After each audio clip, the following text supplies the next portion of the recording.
لا إله إلا الله وحده لا شريك له ونشهد أن سيدنا وحبيبنا ومولانا محمدا عبده ورسوله الذي أرسله بالحق بشيرا ونذيرا وداعيا إلى الله بإذنه وسراجا وقمرا منيرا فقد قال الله تعالى في كلامه المجيد وفرقانه الحميد أعوذ بالله من الشيطان الرجيم بسم الله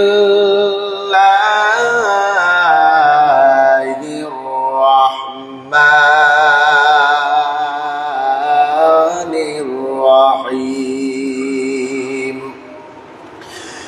رب هب لي من الصالحين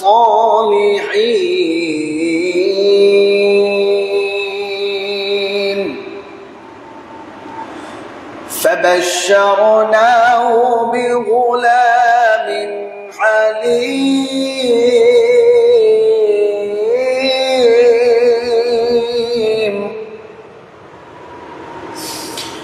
فلما بلغ معه السعي قال يا بني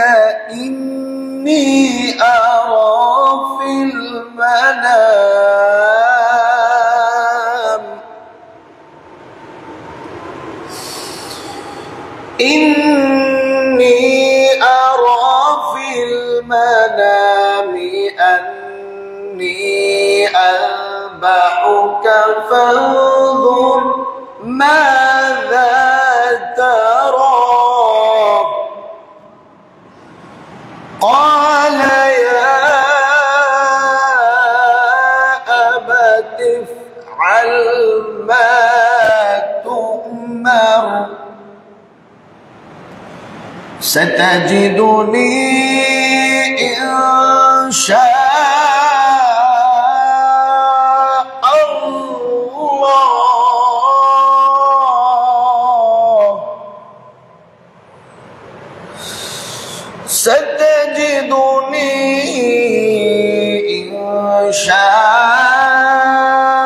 الله من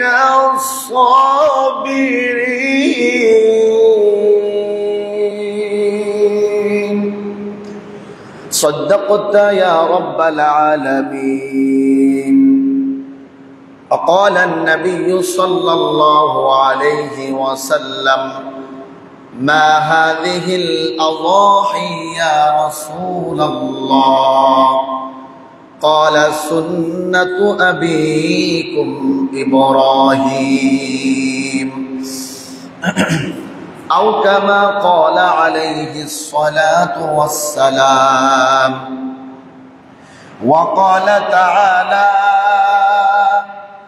في شان حبيبه إن الله وملائكته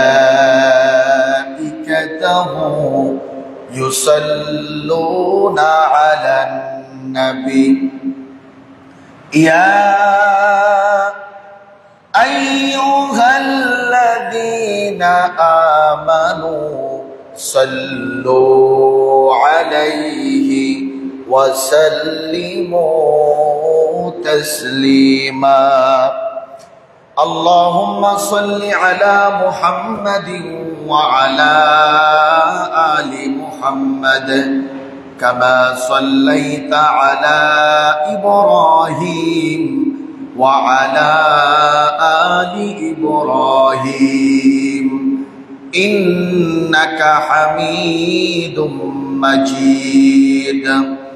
اللهم بارك على মুহাম্মাদিন ওয়া আলা আলি মুহাম্মাদ কামা বারাকতা আলা ইব্রাহিম ওয়া আলা আলি ইব্রাহিম ইন্নাকা হামিদুম মাজিদ। আলহামদুলিল্লাহ, সমস্ত প্রশংসা সেই মহান মালিকের দরবারে, যে মহান মালিক আমাকে আপনাকে অশান্তময় পৃথিবীর অশান্ত পরিবেশ থেকে, পাপ পঙ্কিলতায় পরিপূর্ণ গুনাহে ভরপুর অন্ধকারাচ্ছন্ন সমাজের ঘোর আধার থেকে, দুর্মার থেকে, অমানিসা থেকে রহমতের হাত ছানিয়ে দিয়া আমার আপনার মতো অযোগ্য নালায়েক গুনাহগার বান্দাদেরকে নবী আলাইহিস সালাতু ওয়াস সালামের ভাষায় দুনিয়ার মধ্যে সবথেকে উৎকৃষ্ট জায়গা, সবথেকে দামি জায়গা, জান্নাতের বাগান আল্লাহ পাক রব্বুল আলামিনের পবিত্র ঘর মসজিদে বা ওয়াক্ত বা আজমত বা মুহাব্বত শামিল হওয়ার তৌফিক এনায়েত করেছেন। সেই মহান মালিকের দরবারে শুকর গুজার আদায় করছি। সকলেই বলুন আলহামদুলিল্লাহ। লাখো কোটি দরুদ ও সালাম বর্ষিত হোক সাইয়্যিদুল মুরসালিন খাতামুন নবিয়্যিন আহমদে মুস্তাফা মুহাম্মাদুর রাসূলুল্লাহ। সকলেই বলি সাল্লাল্লাহু আলাইহি ওয়াসাল্লাম। আল্লাহ পাক রব্বুল আলামিন আমাকে আপনাকে দয়া করেছেন, মায়া করেছেন, করুণা করেছেন বিধায় তার পবিত্র ঘর মসজিদে জুমার নামাজ আদায়ের উদ্দেশ্যে আসার সুযোগ আমাদের হয়েছে। বলেন আলহামদুলিল্লাহ। কোরআনুল কারীম থেকে একখানা আয়াতে কারিমা আপনাদের খেদমতে তেলাওয়াত করেছি। রাসূলুল্লাহ সাল্লাল্লাহু আলাইহি ওয়াসাল্লামের অসংখ্য অগণিত হাদিস থেকে একখানা হাদিস আপনাদের খেদমতে তেলাওয়াত করেছি। উক্ত আয়াত এবং হাদিসের আলোকেই আমি আমার সংক্ষিপ্ত সময়ের মধ্যে আলোচনা করার জন্য চেষ্টা করব ইনশাআল্লাহ। যে আয়াতে কারিমা আমি আপনাদের খেদমতে তেলাওয়াত করেছি, আল্লাহ পাক রব্বুল আলামিন উক্ত আয়াতের মধ্যে কোরবানি সম্পর্কে আলোচনা করেছেন। যদিও আমার আলোচনার বিষয়বস্তু হলো কোরবানি, এরপরেও জিলহজ মাসের সঙ্গে আরেকটি বিষয় সম্পৃক্ত, এজন্য আমাদেরকে আজকে এই সংক্ষিপ্ত সময়ের মধ্যে দুটি বিষয় নিয়ে আলোচনা করতে হবে। একটা হলো কোরবানি, আরেকটি হলো জিলহজ মাসের প্রথম 10 দিন। জিলহজ মাসের প্রথম 10 দিন নিয়ে আলোচনা করার গুরুত্ব এত বেশি কেন? কারণ আল্লাহর কোরআনের ভাষ্য অনুযায়ী জিলহজ মাসের প্রথম 10 দিন আল্লাহর কাছে সবথেকে বেশি পছন্দের দিন। বলেন সুবহানাল্লাহ। বছরের যত উত্তম উৎকৃষ্ট দিন রয়েছে তার মধ্যে জিলহজ মাসের প্রথম 10 দিন হলো সর্ব উৎকৃষ্ট। আল্লাহ তাআলা কোরআনুল কারীমের মধ্যে জিলহজ মাসের প্রথম 10 দিনের কসম করেছেন। আল্লাহ পাক রব্বুল আলামিন বলেন ওয়াল ফাজরি ওয়া লায়ালিন আশরি ওয়াশ-শাফঈ ওয়াল ওয়াতর। আল্লাহু আকবার বলেন। আল্লাহ তাআলা বলেন ওয়াল ফাজর, ফজরের কসম, ওয়া লায়ালিন আশর, 10 দিনের কসম। কোন 10 দিনের কসম? মুফাসসিরিনে কেরাম এই আয়াতের ব্যাখ্যা করতে গিয়ে প্রায় প্রতিটা মুফাসসির তার তাফসীরের কিতাবের মধ্যে এই আয়াতের ব্যাখ্যা করতে গিয়ে লেখেন আল্লাহ তাআলা এখানে জিলহজ মাসের প্রথম 10 দিনের কসম করেছেন। বলেন সুবহানাল্লাহ। আল্লাহ তাআলা কোরআনুল কারীমের মধ্যে অনেক জিনিসের কসম করেছেন। সূর্যের কসম করেছেন, চন্দ্রের কসম করেছেন, এরপরে বিভিন্ন ফলের কসম করেছেন, শহরের কসম করেছেন, বিভিন্ন জিনিসের কসম আল্লাহ তাআলা করেছেন। কসম করার দ্বারা উদ্দেশ্য কি? কসম করার দ্বারা আল্লাহ তাআলা বান্দাকে কি মেসেজ দিতে চান?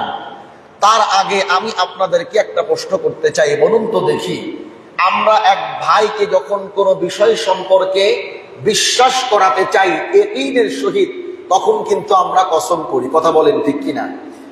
যেমন কোনো একটা বিষয় নিয়ে আমি কথা বলতেছি, বিষয়টা আমার অপর ভাই উনি বিশ্বাস করতেছেন না, তখন আমরা বলি আল্লাহর কসম করে বলতেছি এই কাজটা অমুক জায়গায় হয়েছে, আল্লাহর কসম করে বলেছি আমি এটা করেছি।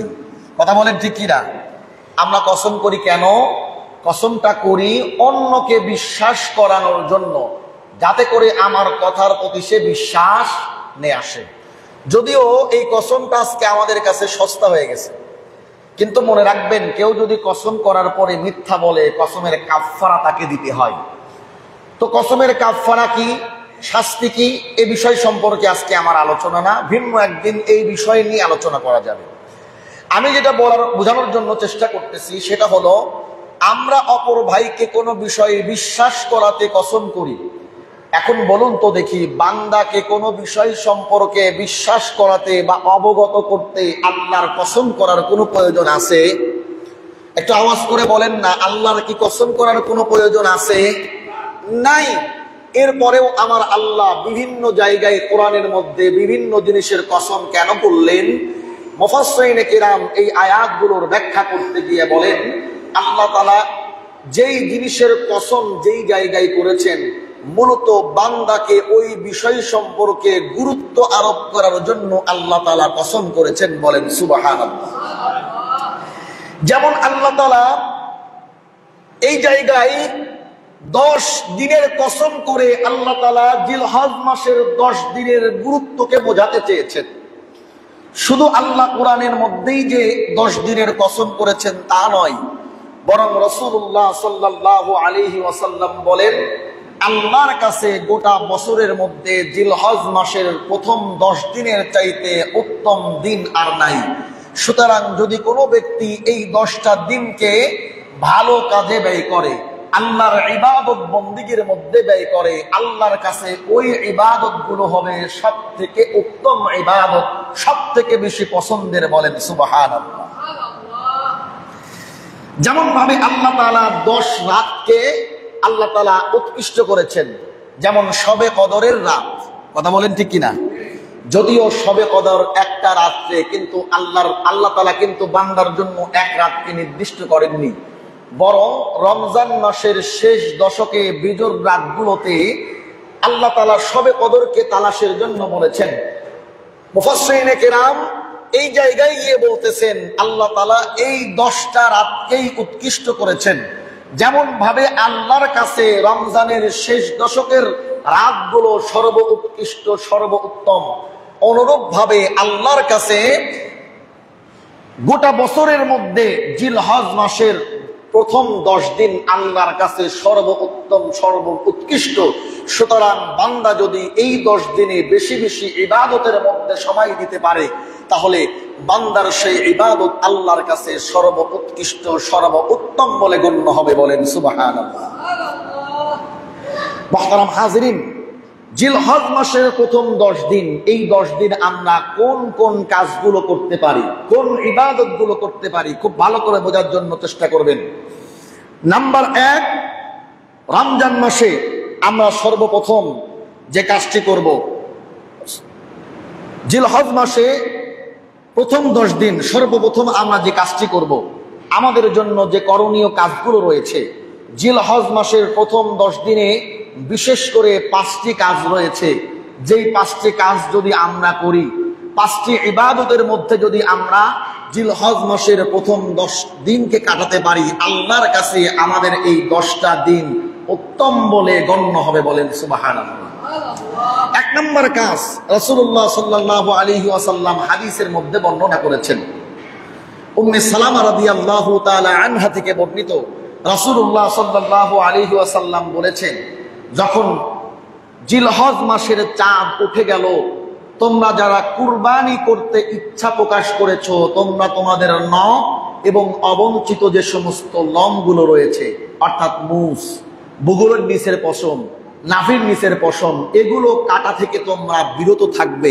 কুরবানির পশু জবাই করার পরে তারপরে তোমরা এগুলো কর্তন করবে, পরিষ্কার করবে। বলেন সুবহানাল্লাহ।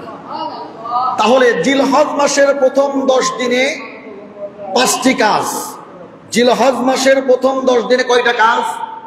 5টি কাজ। 1 নম্বর কাজ হলো, জিলহজ মাসের চাঁদ উঠে যাওয়ার সঙ্গে সঙ্গে আমরা আমাদের হাতের নখ, পায়ের নখ, মুস, এরপরে বগলের নিচের লোম, নাভির নিচের লোম, যেগুলো আমরা পরিষ্কার করে থাকি, পরিষ্কার পরিচ্ছন্ন হওয়ার জন্য যেগুলো আমরা কর্তন করে থাকি, কেটে থাকি, এই নখ এবং অবঞ্চিত লোম কাটা থেকে আমরা বিরত থাকব। মুহতারাম হাজিরিন, খুব ভালো করে বুঝবেন, যদি কোনো আল্লাহর গোলাম, আল্লাহর বান্দা এই কাজটি করতে পারে, হাদিসের মধ্যে নবীজি বলেন আল্লাহ তাআলা তার আমল নামায় একটা কবুল কুরবানির সওয়াব আল্লাহ তাআলা দিয়ে দিবেন। বলেন সুবহানাল্লাহ। তাহলে জিলহজ মাসের প্রথম 10 দিনের 5টি কর্মসূচি। নাম্বার 1, জিলহজ মাসের চাঁদ ওঠার সঙ্গে সঙ্গে হাতের নখ, পায়ের নখ এবং অবঞ্চিত লোম কাটা থেকে আমরা বিরত থাকব। যদি প্রয়োজন হয় চাঁদ ওঠার আগেই আমরা এগুলোকে কর্তন করব। এরপরে কোরবানির পশু কোরবানি করার পরে এগুলো আমরা কর্তন করব। আল্লাহ পাক রব্বুল আলামিন এই আমলটি যারা করবে তাদের আমল নামায় আরেকটি কোরবানির সওয়াব আল্লাহ তাআলা লিখে দিবেন। বলেন সুবহানাল্লাহ। হাদিসের মধ্যে এসেছে যারা কুরবানি করার ইচ্ছা প্রকাশ করবে তারা যেন এই কাজটি করে। কিন্তু মুহাদ্দিসিনে কেরাম এই হাদিসের ব্যাখ্যা করতে গিয়ে বলেন যাদের কুরবানি করার সামর্থ্য নাই, কুরবানি করতে পারে না, তারাও যদি সওয়াবের নিয়তে আল্লাহকে সন্তুষ্টি করার উদ্দেশ্যে এই আমলটি করে, আল্লাহ তাআলা তাদের আমল নামায়ও একটা কোরবানির সওয়াব লিখে দিবেন। বলেন সুবহানাল্লাহ। তাহলে 1 নম্বর কাজ কি? আমরা জিলহজ মাসের চাঁদ উঠে গেলে হাতের নখ, পায়ের নখ, অবঞ্চিত লোম কাটা থেকে আমরা বিরত থাকব, অথবা চাঁদ ওঠার আগেই আমরা এগুলো কেটে নেব। কোরবানির পশু কোরবানি করার পরে তারপর আমরা এগুলো আবার পরিষ্কার করব। নাম্বার 2, জিলহজ মাসের প্রথম 9 দিন নফল রোজা রাখা। রাসূলুল্লাহ সাল্লাল্লাহু আলাইহি ওয়াসাল্লাম বলেন যে ব্যক্তি জিলহজ মাসের প্রথম 9 দিন অর্থাৎ প্রতিদিনে একটা করে রোজা রাখতে পারবে, নফল রোজা রাখতে পারবে, আল্লাহ তাআলা তার আমল নামায় 1 বছর রোজা রাখার সওয়াব লিখে দিবেন। বলেন সুবহানাল্লাহ। প্রথম 9 দিন, জিলহজ মাসের প্রথম 9 দিন যারা নফল রোজা রাখবে, আল্লাহ তাআলা প্রতিটা রোজার বিনিময়ে একটা করে, প্রতিটা রোজার বিনিময়ে আল্লাহ তাআলা 1 বছর নফল রোজা রাখার সওয়াব আল্লাহ তাআলা দিয়ে দিবেন। বলেন সুবহানাল্লাহ। এখন 9টা একবার রাখতে হবে এমন না, আমরা 2টা পারলাম 2টাই রাখবো, একটা পরপর পারলাম একটা পরপরই রাখবো, আবার যদি না পারি তাতেও সমস্যা নাই, কারণ এটা নফল ইবাদত। কথা বলেন ঠিক কিনা?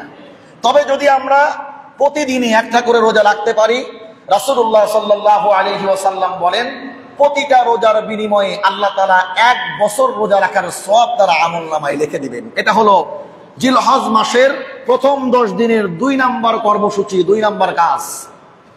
3 নম্বর কাজ হলো এই 9টা রোজা যদি আমরা রাখতে নাও পারি, অন্তত 9 জিলহজ আরাফার রোজা, 9 জিলহজ আরাফার রোজা। রাসূলুল্লাহ সাল্লাল্লাহু আলাইহি ওয়াসাল্লাম বলেন আরাফার রোজা অর্থাৎ 9 জিলহজের এই রোজা যে ব্যক্তি রাখবে, আল্লাহ পাক রব্বুল আলামিন তার বিগত 1 বছরের গুনাহ এবং সামনের 1 বছরের গুনাহ খাতাকে আল্লাহ তাআলা মাফ করে দিবেন। বলেন সুবহানাল্লাহ। এটা হলো জিলহজ মাসের প্রথম 10 দিনের 3 নম্বর কর্মসূচি। এখন কথা হলো 2 নম্বর কর্মসূচি যেটা আছে 9টা রোজা রাখা। এটা যদি আমাদের দ্বারা সম্ভব নাও হয়, অন্তত 9 জিলহজ আরাফার দিনের রোজা, এই রোজাটা আমরা অবশ্যই রাখার জন্য চেষ্টা করব। আমার জীবনে গুনাহ নাই এটা আমি বলতে পারবো না, আমার জীবনে আমি গুনাহ করি নাই এটা আমি বলতে পারবো না, সামনের জীবনে আমার গুনাহ হবে না এটাও বলতে পারবো না। এটা আমার জন্য সুবর্ণ একটা সুযোগ। রাসূল বলেন যে ব্যক্তি এই রোজা রাখবে সওয়াবের নিয়তে, আল্লাহকে সন্তুষ্টি করার নিয়তে, আল্লাহ তাআলা তার বিগত 1 বছর এবং সামনের 1 বছরের গুনাহকে আল্লাহ মাফ করে দিবেন। বলেন সুবহানাল্লাহ। এখন 9 জিলহজ অর্থাৎ আরাফার দিনের রোজা নিয়ে একটা সংশয় আছে। সেটা কি? যেদিন আরাফার দিন সৌদি আরবে হয় ওই দিন আমাদের দেশে জিলহজ মাসের 8 তারিখ। কথা বলেন ঠিক কিনা? এইটা নিয়ে আমাদের মধ্যে একটা সংশয় তৈরি হয়। রাসূল তো বলেছেন আরাফার দিনের রোজা, তো আমরা সৌদি আরবের সঙ্গে মিল করে রোজা রাখবো, অনেকে এই কথা বলে, কিন্তু এটা বলার সুযোগ নাই। মূলত আরাফার দিনের রোজা এটা একটা পরিভাষা, এটা একটা পরিভাষা। মূলত রোজাটা হলো 9 জিলহজের রোজা। সমস্ত মুহাদ্দিসিনে কিরাম, তাবিঈন, তাবিঈন, মুহাক্কিক উলামায়ে কিরাম সকলেই এই হাদিসের ব্যাখ্যায় বলেছেন আরাফার রোজা, আরাফার রোজা এটা একটা পরিভাষা, মূলত 9 জিলহজের রোজা। অর্থাৎ যেই দেশে যেই দিন 9 জিলহজ হবে ওই দিন জিলহজ মাসের 9 তারিখের রোজা রাখতে হবে। এই রোজা রাখলে আল্লাহ তাআলা তাকে এই পুরস্কার দিবেন। বলেন সুবহানাল্লাহ। কথা কি বুঝতে পারেন? এজন্য সৌদি আরবে আজকে আরাফার দিন চলতেছে, আমি টেলিভিশনে দেখলাম, আর আমি বাংলাদেশে রোজা করতে চাইলাম। এটা কি সম্ভব? যদি এটা করতে চান, আচ্ছা বলেন তো দেখি, সৌদি আরবে যেই সময় সেহরি করে আর যেই সময় ইফতারি করে, আপনি কি হুবহু ওই সময় সেহরি আর ওই সময় ইফতারি করতে পারবেন? কথা বলেন, পারবেন? পারবেন না। তো ভৌগোলিক একটা সিস্টেম আছে, আল্লাহ তাআলা পৃথিবীর মধ্যে সিস্টেমটা দিয়ে দিয়েছেন, সুতরাং আমাকে সেই সিস্টেমের মধ্যে চলতে হবে। আহ্নিক গতি এবং বার্ষিক গতি অনুযায়ী আমাদের সময়ের একটা ব্যবধান আছে, বৈজ্ঞানিক থিওরি অনুযায়ী। সুতরাং আমাকে সেই সময়ের দিকে লক্ষ্য রেখে আমার দেশের তারিখ অনুযায়ী, সময় অনুযায়ী আমাকে রোজাটা রাখতে হবে। তাহলে আরাফার দিনের রোজা আমার দেশে যেই দিন 9 জিলহজ হবে ওই দিন আমি আরাফার দিনের 9 জিলহজের রোজাটা আমি রাখবো ইনশাআল্লাহ। এটা হলো জিলহজ মাসের প্রথম 10 দিনের 3 নম্বর কর্মসূচি। 4 নম্বর কর্মসূচি, যেহেতু এই 10 দিন আল্লাহর কাছে পছন্দের 10 দিন, সুতরাং এই 10টা দিন আমি জিকিরের মধ্যে কাটাবো। কিসের মধ্যে কাটাবো? জিকিরের মধ্যে। উঠতে বসতে কাজ কর্মে সব সময় যেন আমার জবানের মধ্যে জিকির থাকে। সুবহানাল্লাহ, আলহামদুলিল্লাহ, আল্লাহু আকবার, লা ইলাহা ইল্লাল্লাহ, আস্তাগফিরুল্লাহ, আস্তাগফিরুল্লাহ। আল্লাহর নামের যেই জিকিরগুলো আছে আমি জিকিরগুলো বেশি বেশি করে করতে থাকবো। বিশেষ করে আল্লাহর কাছে 2টা জিকির সব থেকে বেশি পছন্দের, একটা হলো লা ইলাহা ইল্লাল্লাহ আর একটা হলো আস্তাগফিরুল্লাহ। এই 2টা জিকির আমরা বিশেষভাবে বেশি বেশি এই 10 দিন এবং রাতে করতে থাকবো। যেহেতু আল্লাহর কাছে এই 10টা দিন পছন্দের, সুতরাং আমি যদি আল্লাহর জিকিরের মধ্যে আল্লাহকে ডাকতে ডাকতে, আল্লাহর প্রশংসা করতে করতে এই 10টা দিন আমি কাটাতে পারি, তো আল্লাহর কাছে আমার সমস্ত দরখাস্তগুলো মঞ্জুর হয়ে যাবে। কথা বলেন ঠিক কিনা? সর্বশেষ 5 নম্বর কর্মসূচি আইয়ামে তাশরিক। খুব ভালো করে বুঝবেন, আইয়ামে তাশরিক অর্থাৎ 9 জিলহজ ফজর থেকে শুরু করে নিয়ে 13 জিলহজ আসর পর্যন্ত মোট 23 ওয়াক্ত নামাজ, ফরজ নামাজের পরে আল্লাহু আকবার, আল্লাহু আকবার, লা ইলাহা ইল্লাল্লাহু, আল্লাহু আকবার, আল্লাহু আকবার, ওয়ালিল্লাহিল হামদ। আইয়ামে তাশরিক যেটাকে বলা হয়, 9 জিলহজ অর্থাৎ কুরবানি ঈদের আগের দিন ফজর থেকে শুরু করে নিয়ে 13 জিলহজ আসর পর্যন্ত ফরজ নামাজের পরে ইমাম, মুয়াজ্জিন এবং যারা নামাজ পান না অনেক সময় একাকী নামাজ পড়েন, সকলের জন্য, পুরুষের জন্য ফরজ নামাজ শেষ করে সালাম ফিরে একবার উচ্চ স্বরে আইয়ামে তাশরিক বলা, এটা ওয়াজিব। কথা কি বুঝতে পারেন? 9 জিলহজ ফজর থেকে শুরু করে নিয়ে 13 জিলহজ আসর পর্যন্ত প্রত্যেক ফরজ নামাজের পরে সালাম ফিরে প্রত্যেক পুরুষের জন্য, জামাতে পড়ুক, মুক্তাদি হোক, মুসল্লি হোক, এরপরে আপনার মাসবুক হোক, যেই হোক না কেন, আপনি একা নামাজ পড়েন, নামাজ ফেল করেছেন, ইমামের পিছনে নামাজ পড়তেছেন, ইমাম ভুলে গেছেন, তারপরে আপনি পড়বেন। কথা কি বুঝতে পারেন? উচ্চ স্বরে প্রত্যেক ফরজ নামাজের পরে একবার উচ্চ স্বরে বলা ওয়াজিব, 3 বার বলা মুস্তাহাব। একবার বলা ওয়াজিব। প্রত্যেক ফরজ নামাজ পরে ইমাম সাহেব ভুলে গেলে, মনে না থাকলে আমরা পিছন থেকে মুসল্লিরা উচ্চ স্বরে আল্লাহু আকবার, আল্লাহু আকবার, লা ইলাহা ইল্লাল্লাহু, আল্লাহু আকবার, আল্লাহু আকবার, ওয়ালিল্লাহিল হামদ। মুহতারাম হাজিরিন, সাহাবায়ে কেরামের অবস্থা এমন ছিল, 9 জিলহজ থেকে শুরু করে নিয়ে 13 জিলহজ আসর পর্যন্ত তারা পাগলের মতো মক্কার হলিতে গলিতে তারা আইয়ামে তাশরিক বলতে থাকতেন। এমন ভাবে সাহাবায়ে কেরামের জবানের মধ্যে এই 3 দিন 4 দিন আইয়ামে তাশরিক এমন ভাবে তাদের জবানের মধ্যে উচ্চারিত হতো, গোটা মক্কার মধ্যে ধ্বনি প্রতিধ্বনি হতে লাগতো, আল্লাহু আকবার, আল্লাহু আকবার, লা ইলাহা ইল্লাল্লাহু, আল্লাহু আকবার, আল্লাহু আকবার, ওয়ালিল্লাহিল হামদ। আমি একজন মুসলমান হিসাবে আমার আল্লাহর, আমার রবের বরত্ব প্রকাশ করব, লজ্জা নাই, ভয় নাই, এমন ভাবে আমি আমার রবের বরত্ব প্রকাশ করব যাতে করে মসজিদ কাঁপতে থাকে, মাঠ ঘাট নাস্তিক বেঈমানদের দিলের মধ্যে কম্পন সৃষ্টি হয়, যে মুসলমানেরা তাদের রবের বরত্বের প্রতিধ্বনি এমন ভাবে দিচ্ছে যে নাস্তিক বেঈমানদের দিলের মধ্যে কম্পন সৃষ্টি হবে। কথা বলেন ঠিক কিনা? কথা কি বুঝতে পারেন? ঈদের নামে যখন আসবেন আইয়ামে তাশরিক জোরে উচ্চ স্বরে বলবেন, যাওয়ার সময় বলতে বলতে যাবেন। বন্ধুর সঙ্গে দেখা হয়েছে, সালাম দিলেন, সালাম দেওয়ার পরে হাতটা মেলানোর পরে মোসাবাত দোয়া করার পরে আগে চোখে চোখ রেখে শুরু করে দেন। বন্ধু বলবে, ঘরের মধ্যে ঢুকতেছেন, বিবিকে সালাম দিলেন, সন্তানকে সালাম দিলেন, ঢুকেই বলে শুরু করে দেন। যখনই মনে পড়বে তখন করতে থাকেন। অন্তত এই 5 দিন, অন্তত এই 5 দিন এমন ভাবে প্রতিধ্বনি দিবেন যে গ্রাম বাজার ঘাট যেন বুঝতে পারে মানুষ যে না, আল্লাহর গোলামেরা আল্লাহর জমিনে বিচরণ করতেছে আল্লাহর বরত্বের প্রতিধ্বনি দিয়ে। আল্লাহু আকবার বলে। বিশেষ করে নামাজের পরে, এটা ওয়াজিব। নামাজের পরে ওয়াজিব, আমরা প্রতি নামাজের পরে, ফরজ নামাজের পরে একবার এই আইয়ামে তাশরিক, এটা আমরা 13 তারিখ আসর পর্যন্ত, 13 তারিখ আসর পর্যন্ত আমরা আসরের নামাজের, ফরজ নামাজের পর পর্যন্ত আইয়ামে তাশরিক, এই 5 নাম্বার কর্মসূচি। তাহলে জিলহজ মাসের প্রথম 10 দিনের 5টা কর্মসূচির কথা বললাম। আমরা এই অন্তত 5টা কর্মসূচির উপরে আমাদের এই 10টা দিনকে অতিবাহিত করার জন্য চেষ্টা করব ইনশাআল্লাহ। মুহতারাম হাজিরিন, এবার আসুন কোরবানির আলোচনার দিকে আমরা চলে যাই। যেহেতু সময় স্বল্প, এই স্বল্প সময়ের মধ্যে আলোচনা করা আসলে সম্ভব হয় না, তারপরেও সংক্ষেপে পুরো বিষয়টা আপনাদের সামনে আমরা তুলে ধরার জন্য চেষ্টা করি। এজন্য মসজিদে একটু আগে আগে আসার জন্য চেষ্টা করবেন। আমি তো মসজিদে 12টার মধ্যে উপস্থিত হই, আর 12:30টায় আজান হয় চতুর্দিকে। আজান শেষ হওয়ার সঙ্গে সঙ্গে আমাদের আলোচনা শুরু হয়। তো কিছু মুসল্লি চলে আসেন, আলহামদুলিল্লাহ, তারা তো ভাগ্যবান। কথা বলেন ঠিক কিনা? সর্বপ্রথম যে মসজিদে প্রবেশ করবে আল্লাহ তাআলা তার আমলনামায় একটা উট কুরবানির সওয়াব দিবেন। সুবহানাল্লাহ বলুন। জুমার দিন, জুমার নামাজের উদ্দেশ্যে তারপরে যে প্রবেশ করবে আল্লাহ তাআলা তার আমলনামায় একটা গরু কুরবানির সওয়াব দিবেন। তারপরে যে প্রবেশ করবে আল্লাহ তাআলা তার আমলনামায় একটা দুম্বা কুরবানির সওয়াব দিবেন। তারপরে যে প্রবেশ করবে আল্লাহ তাআলা তার আমলনামায় একটা মুরগি কুরবানির সওয়াব দিবেন। তারপরে আন্ডা কুরবানির সওয়াব, এভাবে চলতেই থাকবে। আল্লাহু আকবার বলে। এজন্য চেষ্টা করবেন মসজিদে একটু আগে আগে আসার জন্য। যে কথাগুলো হয় কোরআন হাদিসের বাইরে তো কোনো কথা হয় না। কথা বলেন ঠিক কিনা? কোরআন থেকেই তাফসীর করা হয়, কোরআন হাদিস থেকেই কথা বলা হয়। কোরআন হাদিসের বাইরে একটা কথাও বলতে আমরা শিখি নাই, এমন লেখাপড়া আমরা করি নাই, শিখি নাই।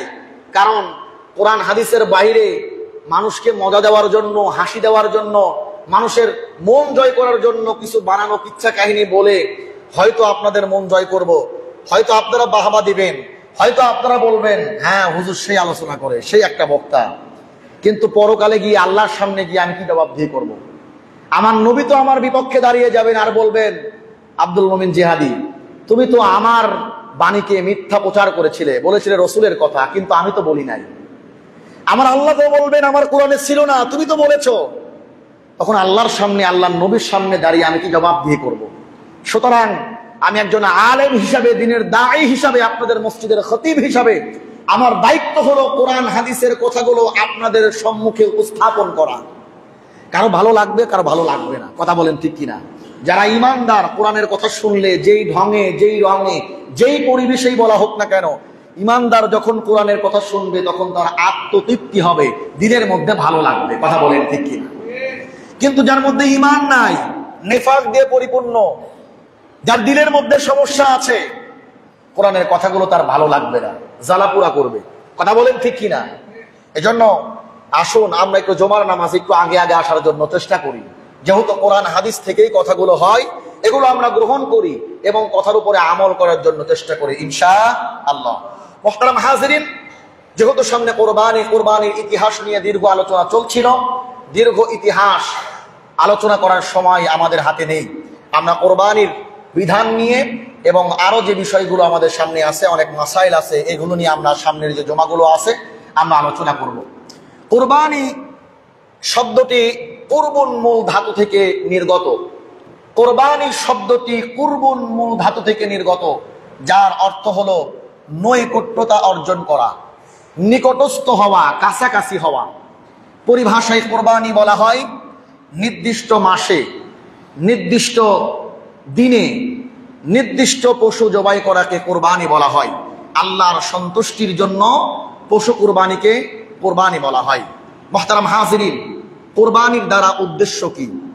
আচ্ছা বলুন তো দেখি, কোরবানির দ্বারা কি উদ্দেশ্য এমন যে আল্লাহ তাআলা 1 বছর যাবত না খেয়ে আছেন, এখন গোটা পৃথিবীর মুসলমানকে কোরবানি করতে বলেছেন, গোটা পৃথিবীর মুসলমান কোরবানি করবে, আর এই কোরবানির গোশতগুলো আল্লাহ তাআলা ফ্রিজের মধ্যে ফ্রিজজাত করবেন, আর বছর ধরে এগুলো খাবেন, ক্ষুধা মিটাবেন। এটা কি উদ্দেশ্য? আওয়াজ করে বলেন, এটা কি উদ্দেশ্য? কোরবানির পশুর রক্ত, মাংস, কোনো কিছু কি আল্লাহর কাছে পৌঁছায়? কোনো কিছু কি আল্লাহর কাছে পৌঁছায়? কোনো কিছুই কিন্তু আল্লাহর কাছে পৌঁছায় না। এই কোরবানির গোশত কিন্তু আমরাই খাই, আমরাই কিন্তু আমাদের আত্মীয় স্বজনকে দেই, ফকির মিসকিন গরিব দুঃখীকে দেই। আবার কোরবানির পশুর চামড়া এগুলো কিন্তু আমরা বাজারে বিক্রি করি, এতিমখানায় দেই, বিভিন্ন ফকির মিসকিনকে আমরা দেই। তার মানে কোরবানির পশু থেকে পুরো ফায়দা কিন্তু আমরাই অর্জন করি। কিন্তু কোরবানির দ্বারা উদ্দেশ্যটা আসলে কি? আল্লাহ পাক রব্বুল আলামিন কোরআনুল কারীমের মধ্যে স্পষ্ট বর্ণনা দিয়েছেন। আল্লাহ পাক রব্বুল আলামিন বলেন, লা ইয়ানালাল্লাহু লুহুমুহা ওয়ালা দিমাউহা ওয়ালাকিন ইয়ানালুহুত তাকওয়া মিনকুম। জোরে বলেন আল্লাহু আকবার। আল্লাহ পাক রব্বুল আলামিন বলেন, বান্দারে তোমাদের কোরবানিকৃত পশু রক্ত মাংস কোনো কিছুই আমি আল্লাহর কাছে পৌঁছাই না। আমি আল্লাহর কাছে যেটা পৌঁছাই সেটার নাম হলো তাকওয়া। বলেন সুবহানাল্লাহ। বান্দা যে পশু কুরবানি করলো, বান্দা যদি একমাত্র আল্লাহকে সন্তুষ্টি করার জন্য, আল্লাহর রাজি খুশির জন্য কুরবানি করে, রাসূলুল্লাহ সাল্লাল্লাহু আলাইহি ওয়াসাল্লাম বলেন, কুরবানির পশুর জবাই করার সঙ্গে সঙ্গে রক্ত মাটিতে পড়ার আগেই আল্লাহর কাছে বান্দার কুরবানি কবুল হয়ে যায়। বলেন সুবহানাল্লাহ। আল্লাহ বলেন, বান্দারে তোমাদের এই রক্ত মাংস কোনো কিছুই আমার চাই না, আমি আল্লাহ তাআলা চাই তাকওয়া। আমি দেখতে চাই বান্দা তুমি যেই কুরবানি করলে, এই কুরবানি করার দ্বারা আসলে কি তুমি মালের কুরবানি করেছো, জানের কুরবানি করেছো, নাকি তোমার দিলের কুরবানি করেছো? বান্দারে আমি আল্লাহ তোমার জানের কুরবানিও চাই না, মালের কুরবানিও চাই না, আমি আল্লাহ তোমার দিলের কুরবানি চাই। একটু আওয়াজ করে বলুন তো দেখি, কিসের কুরবানি? আওয়াজ করে বলেন, কিসের কুরবানি? আল্লাহ পাক রব্বুল আলামিন বান্দার মালের কুরবানি চান না, জানের কুরবানি চান না, আল্লাহ তাআলা বান্দার দিলের কুরবানি চান। আল্লাহ তাআলা দেখতে চান আমার বান্দার দিলের মধ্যে যে মালের প্রতি মোহাব্বত, আমার বান্দার দিলের মধ্যে যে গোশত খাওয়ার মোহাব্বত, আমার বান্দার দিলের মধ্যে যে মানুষকে দেখানোর যেই প্রবণতা, বিশাল বড় একটা গরু কিনে গরুকে সাজিয়ে এরপরে এলাকার মধ্যে ঘুরিয়ে নিয়ে বেড়াবে, আর মানুষকে দেখাবে আমি অমুক, বাজারের সব থেকে দামি কুরবানিটা আমি করতেছি। এই যে মানুষকে দেখানোর প্রবণতা, আমার আল্লাহ দেখতে চান বান্দারে তুমি যে কুরবানি করতেছো মানুষের থেকে বাহবা নেওয়ার জন্য, মানুষ বলবে তোমার কুরবানিটা সেরা ছিল। তোমার দিলের মধ্যে যে গোশত খাওয়ার প্রবণতা, এই প্রবণতাকে তুমি কুরবানি করতে পেরেছো কিনা? মানুষ দেখানোর প্রবণতা, এটাকে তুমি কুরবানি করতে পেরেছো কিনা? অর্থাৎ তোমার দিলের মধ্যে যে খায়েশাত আছে, এই খায়েশাতকে তুমি কুরবানি করতে পেরেছো কিনা? বান্দা যদি দিলের কুরবানি করতে পারে, ওই কুরবানিটাই আমার আল্লাহর কাছে কবুল হয়ে যায়। আর দিলের কুরবানির নামই হলো তাকওয়া। কথা বলেন ঠিক কিনা? বাজারের সব থেকে সেরা কুরবানিটা কিনি কেন? আমি তো অনেক বড় বিজনেসম্যান, আমি তো এলাকার নেতা, আমি তো এলাকার মরল, আমি যদি একটা বড় কুরবানি না কিনি তাহলে মানুষ কি বলে? অনেকে আমাদেরকে প্রশ্ন করে, হুজুর কিস্তির উপরে টাকা তুলে কি কুরবানি করা দেওয়া জায়েজ আছে? এই প্রশ্নটা অনেকে আমাদেরকে করে। আচ্ছা বলেন তো দেখি, কিস্তির উপরে টাকা তুলে আপনাকে কুরবানি দিতে হবে কেন? এটার পিছনে দুইটা উদ্দেশ্য। একটা হলো যে প্রতি বছর কুরবানি দেই, এবার তো আমার সামর্থ্য নাই, কুরবানি না দিলে মানুষ কি বলবে। তো মানুষ কি বলবে, মানুষের কথাকে ঢাকার জন্য কিস্তির উপরে টাকা তুলে কুরবানি দেয়। কথা বলেন ঠিক কিনা? নাম্বার দুই, যে সকলেই তো কুরবানি গোশত খাবে, আমার ছেলে মেয়েরা মানুষ দিবে ওই অপেক্ষায় থাকবে, আমাদের তো গোশত খাওয়া হবে না। আর সারা বছর তো গোশত কিনেই খেতে হয়, তো ডিপ ফ্রিজ একটা তো আছে, কিনে রাখছি আলহামদুলিল্লাহ। শ্বশুর বাড়ি থেকে যৌতুক পাইছিলাম একটা ডিপ ফ্রিজ, তো এটা তো বুঝাই করা লাগবে। তো কি করে, কিস্তির উপরে যত কষ্টই হোক একটা কোরবানি দেয়, ওইটারে আবার কি করে ডিপ ফ্রিজের মধ্যে বোঝাই করে সারা বছর ধরে খায়। কথা বলেন ঠিক কিনা? তো কিস্তিতে টাকা তুলে কোরবানি দেওয়ার উদ্দেশ্য দুইটা। একটা হলো কোরবানি দিয়ে সারা বছর যত কিনে খেতেই হয়, তো মানুষও দেখবে কোরবানি দিচ্ছি, আবার গোশত রেখেও খাওয়া যাবে, এটা একটা উদ্দেশ্য। দ্বিতীয় উদ্দেশ্য, কোরবানি না দিলে মানুষ কি বলবে। তো মানুষ কি বলবে এজন্য যদি আমার কোরবানি হয়, ওই কোরবানি কি আল্লাহর দরবারে কবুল হবে? হবে না। তার চাইতেও মারাত্মক কথা, আপনি যে কিস্তি তুললেন, সুদের উপরে টাকা তুললেন, মনে রাখবেন হারাম জিনিস দ্বারা কোনো ইবাদত হয় না। ধরুন আপনার ওযু নাই, আপনি জানেন যে আমার ওযু নাই, এই অবস্থায় আপনি সেজদা দিলেন, আপনি জেনে শুনে যদি বেওযু অবস্থায় সেজদা দেন তো কাফের হয়ে যাওয়ার আশঙ্কা আছে। নাউজুবিল্লাহ বলেন। কথা কি বুঝতে পারেন? এজন্য আমাদেরকে সাবধান থাকতে হবে। হারাম মাধ্যম দিয়ে আপনি ইবাদত করবেন, এটা কবুল হবে না। এজন্য কিস্তির উপরে কোরবানি তুলে তো এমনি না জায়েজ, হারাম টাকা দিয়ে আপনি কোরবানি দিচ্ছেন, তারপরে আপনার উদ্দেশ্য ভিন্ন, এই কোরবানি আল্লাহর দরবারে কবুল হবে না। কথা বলেন ঠিক কিনা? আল্লাহ বান্দার দিলের কোরবানি দেখতে চান। আল্লাহ বান্দার দিলের কোরবানি দেখতে চান, যে দিল থেকে সে আসলে আমি আল্লাহকে সন্তুষ্টি করার জন্য কোরবানি করছে কিনা। আপনার উদ্দেশ্য যদি মানুষ দেখানো হয়, আপনার উদ্দেশ্য যদি গোশত খাওয়া হয়, ওই কোরবানি আল্লাহর দরবারে কবুল হবে না। কোটি টাকা দিয়ে আপনি কোরবানি দেন, কোরবানি আল্লাহর দরবারে কবুল হবে না। একমাত্র আল্লাহর রাজি খুশির জন্যই কোরবানির পশুকে কোরবানি করতে হবে। কথা বলেন ঠিক কি? আমার ভাইয়েরা, আল্লাহর কাছে যদি রক্ত মাংস এগুলোই উদ্দেশ্য হতো, তাহলে ইব্রাহিম আলাইহিস সালামকে আল্লাহ তাআলা কোরবানি করতে বললেন, তোমার সন্তান ইসমাইলকে কোরবানি করো, তাহলে ওই দিন ইসমাইল আলাইহিস সালাম কোরবানি হয়ে যেত। কথা বলেন ঠিক কিনা? আল্লাহ তাআলা ইব্রাহিম আলাইহিস সালামের ছেলে ইসমাইলের রক্ত মাংস এগুলো চান নাই, আল্লাহ দেখতে চেয়েছেন, ও ইব্রাহিম তুমি আমার পয়গম্বর, তুমি আমার খলিল, তোমার দিলের মধ্যে আমি আল্লাহর প্রতি সব থেকে বেশি মোহাব্বত থাকার কথা, কিন্তু আমি দেখি তুমি দৌড়ায় দৌড়ায়া তুমি তোমার সন্তান ইসমাইলের কাছে যাও। ইসমাইলকে এক মুহূর্ত না দেখলে ভালো লাগে না, ইসমাইলের সঙ্গে এক মুহূর্ত না খেললে তোমার ভালো লাগে না। আমি আল্লাহর কেমন জানি মনে হয়, ইব্রাহিম তোমার দিলের মধ্যে আমি আল্লাহর চাইতে তোমার সন্তান ইসমাইলের প্রতি বেশি মোহাব্বত। আমি দেখতে চাই এই দিলের মধ্যেকার মোহাব্বতকে তুমি কোরবানি করতে পারো কিনা। তুমি যদি দিলের মধ্যে তোমার সন্তানের প্রতি যে মোহাব্বত, এই মোহাব্বতকে কোরবানি করতে পারো, তাহলে বুঝবো হ্যাঁ তুমি আমার পয়গম্বর, তুমি আমার খলিল, সত্যিকারের কোরবানি তুমি করতে পেরেছো। বলেন আল্লাহু আকবার। ইব্রাহিম আলাইহিস সালামের কাছে উদ্দেশ্য কি ছিল? সন্তান কোরবানি না, সন্তানের রক্ত মাংস না। ইব্রাহিম আলাইহিস সালামের দিলের মধ্যে যে সন্তানের প্রতি মোহাব্বত, ভালোবাসা, এই মোহাব্বত ভালোবাসা আসলে আল্লাহর চাইতে বেশি কিনা, সেই মোহাব্বত ভালোবাসাকে ইব্রাহিম কুরবানি করতে পারে কিনা, আল্লাহর উদ্দেশ্য ছিল এটা। ইব্রাহিম আলাইহিস সালাম দেখিয়ে দিলেন, আল্লাহ আমার দিলের মধ্যে সন্তানের প্রতি যেই মোহাব্বত, সেই মোহাব্বতকে আমি কোরবানি করলাম। এই দিলের মধ্যে একমাত্র আমি আমার রবের মোহাব্বতকে জায়গা দিলাম। আল্লাহু আকবার বলেন। মুসলমান ভাইরারি আমার কথাগুলো দিল দিয়ে বুঝবেন। লম্বা আলোচনা সংক্ষেপে আমি আপনাদেরকে বোঝানোর জন্য চেষ্টা করতেছি। ইব্রাহিম আলাইহিস সালাতু ওয়াস সালামের সন্তানকে কোরবানি করার পরীক্ষা কতটা কঠিন ছিল, খুব ভালো করে বোঝার জন্য চেষ্টা করবেন। ইব্রাহিম আলাইহিস সালাতু ওয়াস সালাম ৮৬ বছর পর্যন্ত নিঃসন্তান, সন্তান হয় না। হযরত ইব্রাহিম আলাইহিস সালাতু ওয়াস সালামের বয়স যখন ৮৬ বছর, আল্লাহর কাছে ইব্রাহিম আলাইহিস সালাতু ওয়াস সালাম দোয়া করলেন, রব্বি হাবলি মিনাস সলিহিন, ওগো আল্লাহ আপনি আমাকে একটা নেককার সন্তান দান করেন। মুসলমান বন্ধুগণ, ইব্রাহিম আলাইহিস সালাতু ওয়াস সালাম যখন আল্লাহর কাছে সন্তান চান, ইব্রাহিম আলাইহিস সালাতু ওয়াস সালামের বয়স ৮৬ বছর। আমি আপনাদের কাছে জানতে চাই, বলুন তো দেখি আপনার এলাকার মধ্যে এমন কোন মুরব্বী আছে নাকি ৮৬ বছরে একজন সন্তানের বাবা হয়েছেন? আছে নাকি? মুসলমান বন্ধুগণ খুব ভালো করে বুঝবেন, ইব্রাহিম আলাইহিস সালাতু ওয়াস সালাম ৮৬ বছর যখন বয়স, তিনিও খুব ভালো করে জানেন এমন বৃদ্ধ বয়সে আমার তো সন্তান হওয়া এটা কোনোভাবেই সম্ভব না। কিন্তু পয়গম্বর ইব্রাহিম খুব ভালো করেই জানেন আমার রব যেটা করতে পারেন, পৃথিবীর মানুষ, পৃথিবীর কোনো শক্তি সেই কাজ করে দেখাতে পারে না। আমার রব যদি চান ৮৬ বছর কেন ১০০ বছর বয়সেও আমার রব আমাকে সন্তান দিতে পারেন। বলেন সুবহানাল্লাহ।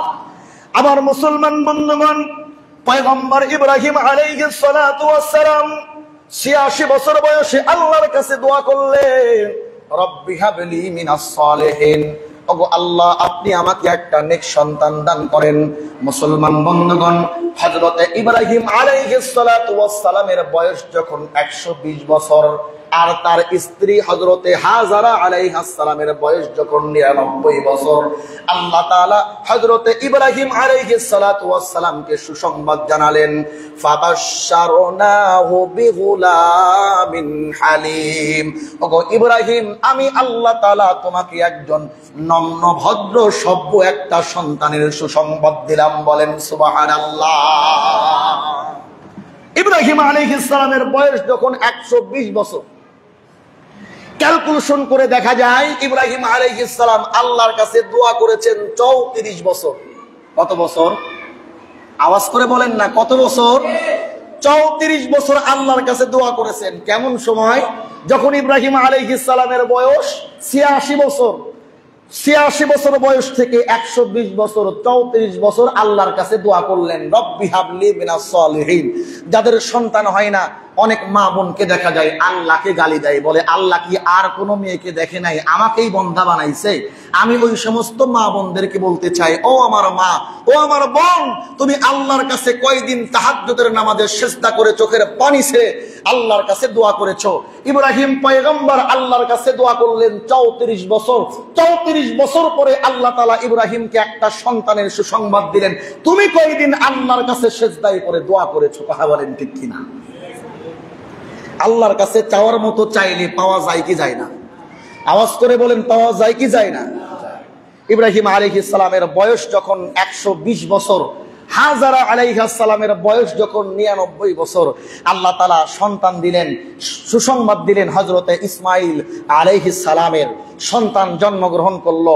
সন্তান জন্মগ্রহণ করার পরে ইব্রাহিম আলাইহিস সালাম তৃতীয় পরীক্ষার সম্মুখীন হলেন। বলেন আল্লাহু আকবার। প্রথম পরীক্ষা মনে আছে? প্রথম পরীক্ষা ইব্রাহিম আলাইহিস সালাম জন্মগ্রহণ করলেন মুশরিকের ঘরে। মুশরিকের ঘরে জন্মগ্রহণ করার পরে নিজেকে একজন তাওহীদবাদী হিসাবে তৈয়ার করলেন, তাওহীদবাদী হিসাবে প্রতিষ্ঠা করলেন। এটা ছিল 1 নাম্বার চ্যালেঞ্জ, 1 নাম্বার পরীক্ষা। 2 নাম্বার পরীক্ষা, ইব্রাহিম আলাইহিস সালাতু ওয়াস সালাম তাওহীদের দাওয়াত যখন মানুষের মধ্যে দিতে লাগলেন, ইব্রাহিম আলাইহিস সালামের উপর সকলে ক্ষিপ্ত হলো। এক পর্যায়ে ইব্রাহিম আলাইহিস সালামকে অগ্নিকুণ্ডের মধ্যে নিক্ষেপ করা হবে, আগুন জানানো হলো। সমস্ত এলাকার মানুষকে অ্যালাউন্স করা হলো, ইব্রাহিম আমাদের খোদার বিরুদ্ধে সংগ্রাম করেছে, ইব্রাহিম আমাদের খোদার বিরুদ্ধে অবস্থান গ্রহণ করেছে, সুতরাং ইব্রাহিমকে আর রাখা যাবে না। এমন একটা অগ্নিকুণ্ড তৈরি করতে হবে, যেই অগ্নিকুণ্ডের মধ্যে ইব্রাহিমকে ফেলে দেওয়ার সঙ্গে সঙ্গে ইব্রাহিম নিঃশেষ হয়ে যাবে। এই অগ্নিকুণ্ড তৈরি করার জন্য তোমরা যে যা পারো সোয়াবের কাজ মনে করে এখানে খরিদান করো। মানুষেরা ওদের বড় বড় বাগান কেটে কেটে বড় বড় গাছের গুড়িগুলো নিয়ে এসে সেখানে এক জায়গায় করতে লাগলো। এক পর্যায়ে আগুন ধরিয়ে দেওয়া হলো। আগুনের তাপ এমন হলো 40 গজ ফাঁক থেকে আগুনের তাপ লাগতেছিল। আশেপাশের বাড়িঘর গাছপালা সব পুড়ে গেল। এখন ইব্রাহিমকে মধ্যে ফেলবে কি করে? একটা চরকা বানানো হলো। চরকা বানানোর পরে ইব্রাহিম আলাইহিস সালাতু ওয়াস সালামকে চরকার মধ্যে বেঁধে এরপরে ফেলে দেওয়া হলো। আমার ভাইয়েরা, ইব্রাহিম আলাইহিস সালাম যখন অগ্নিকুণ্ডের মধ্যে নিক্ষিপ্ত হয়েছে, এখন ইব্রাহিম আলাইহিস সালামকে এসে বেস্টার ইবলিশ এসে বলে, ইব্রাহিম আমি তোমার বন্ধু, বলো কি সাহায্য লাগবে? আরো অনেক রকম সাহায্য আসলো। ইব্রাহিম আলাইহিস সালাম বলল, কোনো সাহায্যের দরকার নাই, আমি তো আল্লাহর গোলাম, আমার আল্লাহ তো আমাকে দেখতেছেন, সুতরাং আমার আল্লাহ যদি মনে করেন তার গোলামকে সাহায্য করতে হবে, তো আমার আল্লাহ আমার জন্য যথেষ্ট আছে, তোমাদের সাহায্য লাগবে না। বলেন আল্লাহু আকবার। আমার ভাইরা, সময় স্বল্প, আমি সংক্ষিপ্ত শেষ করতেছি। ইব্রাহিম আলাইহিস সালাম বললেন, আমার আল্লাহ যথেষ্ট। আমার আল্লাহ তাআলা আগুনকে বলেন, কুলনা ইয়া নারু কুনি বারদাও ওয়া সালামান আলা ইব্রাহিম। বলেন আল্লাহু আকবার। কুলনা ইয়া নারু কুনি বারদাও ওয়া সালামান আলা ইব্রাহিম। আগুন খবরদার, খবরদার আমার ইব্রাহিমের জন্য শীতল ঠান্ডা হয়ে যাও। মুফাসসিরিন কেরাম আয়াতের ব্যাখ্যা করতে গিয়ে বলেন, আল্লাহ যদি শুধু বারদান শব্দ ব্যবহার করতেন তাহলে আগুন বরফ হয়ে যেত, ইব্রাহিমের জন্য কষ্টকর হতো। আল্লাহ বললেন বারদাও ওয়া সালামান, এমন ঠান্ডা হও যেটা শীতল ঠান্ডা। আল্লাহু আকবার বলেন। মানে যাই দেখবেন বৃষ্টি হলে পরে মেঘ লাগছে, আমাদের এখানে বৃষ্টি হয় না, ঠান্ডা বাতাস আসে। কথা বলেন ঠিক কিনা? দিলটা জুড়াইয়া যায়, এসির বাতাসও পারে না। কথা বলেন ঠিক কিনা? আল্লাহ তাআলা বলেন ইব্রাহিমের জন্য আগুন, তুমি শীতল ঠান্ডা হয়ে যাও। ইব্রাহিম আলাইহিস সালাম 40 দিন সেখানে অবস্থান করলেন, জান্নাতের বাগান আল্লাহ তাআলা তৈরি করে দিলেন। এখন ফেরাউন চিন্তা করে, নমরুদ চিন্তা করে, তার দলবল চিন্তা করে ইব্রাহিম তো শেষ, 40 দিন পর আগুন থেমে গেছে, ইব্রাহিম আলাইহিস সালাম সহি সালামতে বের হয়ে আসছেন। বলেন আল্লাহু আকবার। তাকায়া দেখে ইব্রাহিমের চেহারা সুরত, শরীর স্বাস্থ্য 40 দিন আগে যেমন ছিল তার থেকে অনেক উন্নত। এখন সকলে প্রশ্ন করে, নমরুদ তুমি কি আগুন তৈরি করলা? ইব্রাহিম তো আগুনের মধ্যে পড়ার পরে ওর চেহারা সুরত আরো ভালো হয়েছে। নমরুদ তো এখন প্রশ্নের জবাব দিতে পারে না, চিন্তা করে ইব্রাহিমের সঙ্গে পারা তো আমাদের সম্ভব না, সুতরাং যে করেই হোক ইব্রাহিমকে দেশ ছাড়া করতে হবে। বলেন আল্লাহু আকবার। ইব্রাহিম আলাইহিস সালাম প্রথম পরীক্ষা, শিরকের ঘরের মধ্যে তিনি জন্মগ্রহণ করে তাওহীদের উপরে নিজেকে প্রতিষ্ঠা করলেন। 2 নম্বরে অগ্নিকুণ্ডের মধ্যে ইব্রাহিম আলাইহিস সালামকে ফেলা হলো। ইব্রাহিম আলাইহিস সালাম সেখানে আল্লাহর উপরে আস্থা রাখলেন, ঈমানের উপরে স্থির থাকলেন। 2 নম্বর পরীক্ষাও উত্তীর্ণ হলেন। 3 নম্বর পরীক্ষা, ইব্রাহিম আলাইহিস সালাতু ওয়াস সালামের সন্তান যখন জন্মগ্রহণ করলো হাজেরার গর্ভে। হাজেরা কিভাবে আসলো সামনের জমায় বলবো।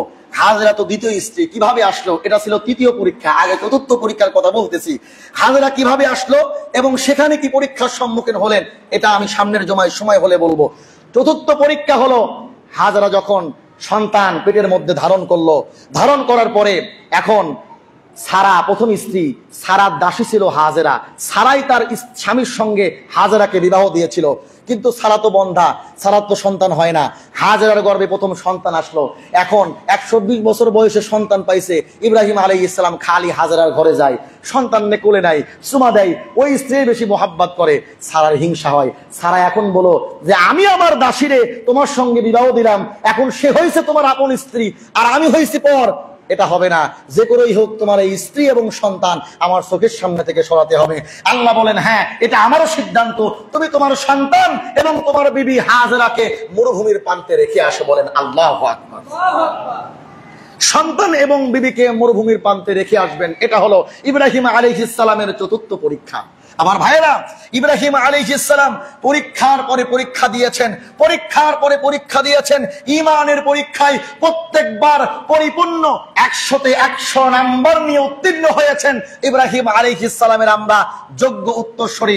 সুতরাং সেখান থেকে আমাদেরকে শিক্ষা গ্রহণ করতে হবে, ঈমান অর্জন করতে হবে বাবা ইব্রাহিম আলাইহিস সালাতু ওয়াস সালামের মতো। কথা বলেন ঠিক কিনা?